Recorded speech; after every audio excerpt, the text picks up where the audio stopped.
আপনাদের সকলকে স্বাগতম। ইদানিং দেখবেন উত্তরপ্রদেশের বিভিন্ন এলাকাতে প্রাচীন মন্দির খুঁজে পাওয়া যাচ্ছে এবং সেগুলি মুসলিম বহুল এলাকাতে। শুরু হয়েছিল সম্ভাল থেকে। সম্ভালে ওখানকার যে জামা মসজিদ, সেটাকে হিন্দু পক্ষ দাবি করেছিল ওটা হরিহর মন্দির এবং কোর্টে মামলা দায়ের করা হয়েছিল। কোর্টের নির্দেশে এএসআই সার্ভে টিম গিয়েছিল, তখন সেখানে পাথর ছোড়া হয়, পুলিশ গুলি চালিয়েছিল, 4 জন মারা গিয়েছিল, অনেকে আহত হয়েছিল, সেই সব ঘটনা সবাই জানেন। তারপর সেখানে এক শিব মন্দির খুঁজে পাওয়া যায়। ওটা ঢাকা পড়ে গিয়েছিল মুসলিমদের অবৈধ যে জায়গা দখল, অবৈধ এলাকা দখলের কারণে ওই মন্দির এলাকাতে ওরা বসতি স্থাপন করে নিয়েছিল।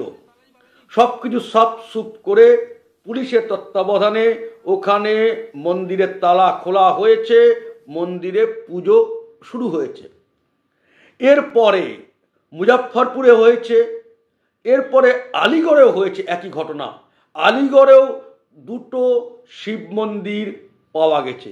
এই যে 2 শিব মন্দির আলিগড়ে পাওয়া গেছে, তার আগে মন্দির পাওয়া গেল মুজাফফরনগরে, এর কারণটা কি? এই যে মুজাফফরনগর বলুন, আলিগড় বলুন, সম্ভাল বলুন, এই যে পুরনো মন্দিরগুলো মুসলিম বহুল এলাকাতে খুঁজে পাওয়া যাচ্ছে। দীর্ঘদিন ধরে বন্ধ ছিল, ওগুলো প্রায় ধ্বংসাবশেষ পড়ে আছে বলতে পারেন। অনেক জায়গায় মন্দিরের বহু কিছু নেই, মূর্তি চুরি হয়ে গেছে। এর আসল কারণ কি?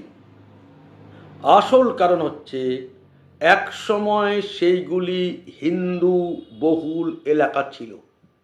হিন্দুরা সেখানে মন্দির বানিয়েছিল, মন্দিরে পুজো হতো, মন্দিরে রক্ষণাবেক্ষণ হতো। তারপরে মুসলমানরা জোর করে ওই জায়গাগুলো দখল করে ফেললো।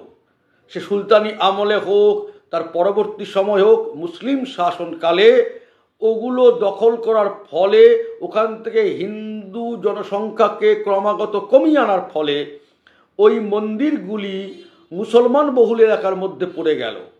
তা রক্ষণাবেক্ষণ হলো না, ধীরে ধীরে মন্দিরগুলো জীর্ণ হয়ে গেল।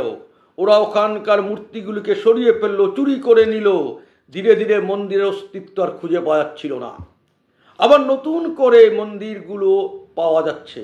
অর্থাৎ এই যে মন্দিরগুলি, প্রাচীন মন্দিরগুলি পাওয়া যাচ্ছে, এটা স্পষ্ট প্রমাণ দিচ্ছে যে ওখানে হিন্দুবহুল এলাকাতে মুসলিম আগ্রাসন ঘটেছিল।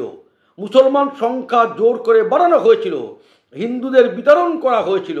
তার ফলে ওই মসজিদগুলি ওদের জনসংখ্যার মধ্যে, ওদের আড়ালে চলে গেল, মন্দির আর থাকলো না, ওখানে পুজো বন্ধ হয়ে গেল, হিন্দু শূন্য হয়ে গেছে। ফলে ওই এলাকাতে মন্দিরের চারপাশে ওরা অবৈধভাবে জায়গা দখল করে নিল, মূর্তিগুলো সরিয়ে দিল, মন্দির ভগ্নাবশেষ হয়ে গিয়েছিল। এইরকম খুঁজলে আরও বহু প্রাচীন মন্দির পাওয়া যাবে এবং সেটা এই ঐতিহাসিক সত্যকে প্রমাণ দিচ্ছে, সাক্ষ্য বহন করছে যে হিন্দুবহুল এলাকাকে জোর করে মুসলিম আগ্রাসনের সময় হিন্দু শূন্য করা হয়েছিল। তার জন্যে মন্দিরগুলোর অস্তিত্ব খুঁজে পাওয়া যাচ্ছিল না। এটাই আমাদের বক্তব্য। সবাই ভালো থাকবেন। জয় ভারত মাতা।